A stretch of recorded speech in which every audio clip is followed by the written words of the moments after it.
Kailangan mag... Grabe ka tayo mo din. Tignan na yung sa wakas. Padala ko sa iyo yung Sa wakas, sa Tiklay makakaakyat ngayon. Kasi ito laging pag sa Tapyas, parang engineer, ay architect. Okay, Kabian, ang pupuntahan natin ay yung flat rock. Yun ang first destination ng grupo. So katatapos lang namin sa station 1. Registered po tayo doon. At nagbayad. So from 1 to 8, station 1 to 8, ang babayaran po ay 800. Sa 1 to 5 person po yun ang bayad sa tour guide.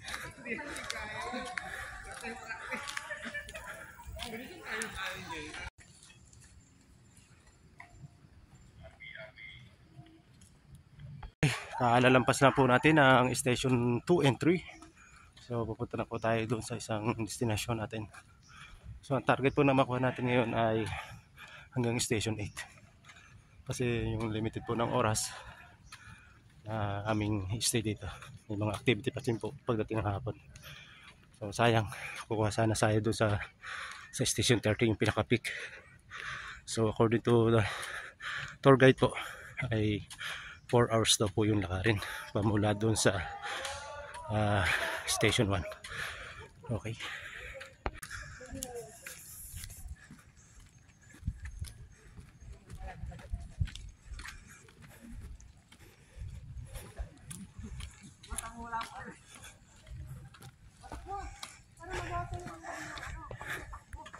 Kabiyan, nasa station 4 na tayo.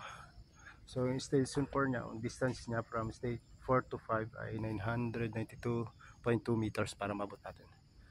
So let's go. Isa na tayo. So nandun na yung ibang kasamahan natin. So, sarap kasi yun, 999.2 meters para mabot ang station 5.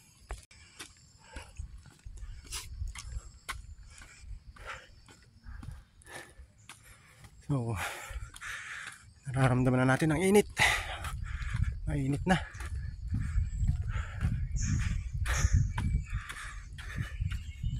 Pero maganda dito, kahit siya mainit, maraming puno. Hanggang hindi siya ganun katingkad. Sarap. So, lampas na po tayo ng station 4 going to station 5.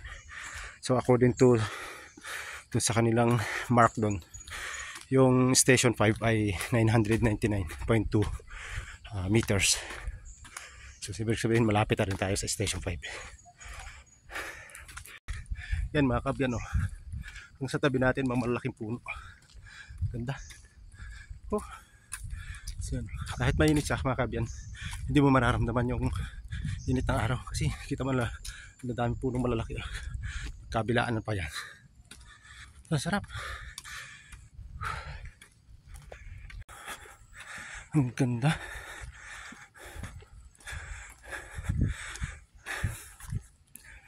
Ganda ng mga preserve po mga puno dito. So kita nyo.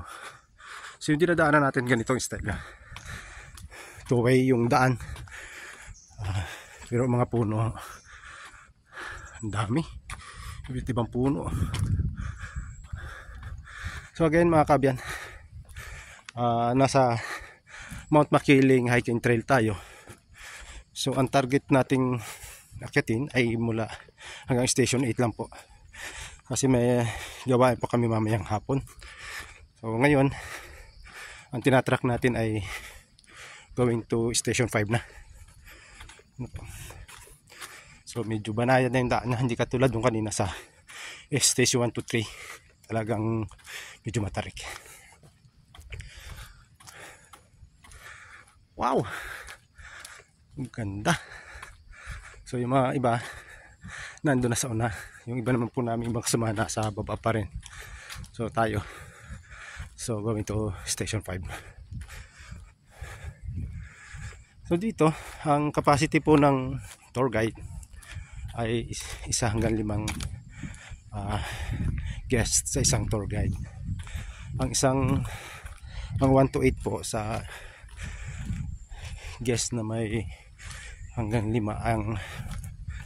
ang maximum ang bayad po ay 800. Kung pupunta naman po doon sa PQ sa station 30, ang bayad daw po ay 1,200 ang sa tour guide fee. Kasama na po ang entrance. So yan, bayad lang sa tour guide at saka yung ibang mga amenities na.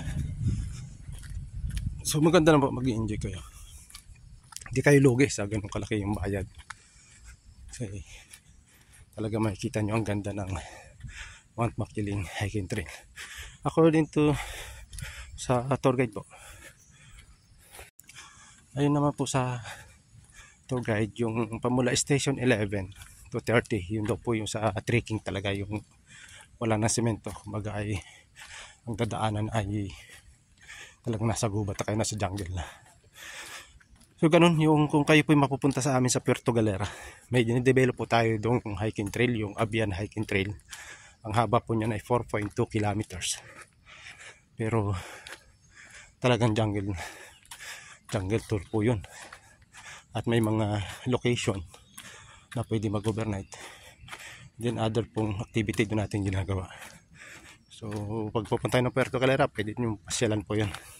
Reopen po natin uli sa summer kasi nitong nakaraang tag-ulan din natin naaakyat at nakiklear. Ano po? Okay, thank you.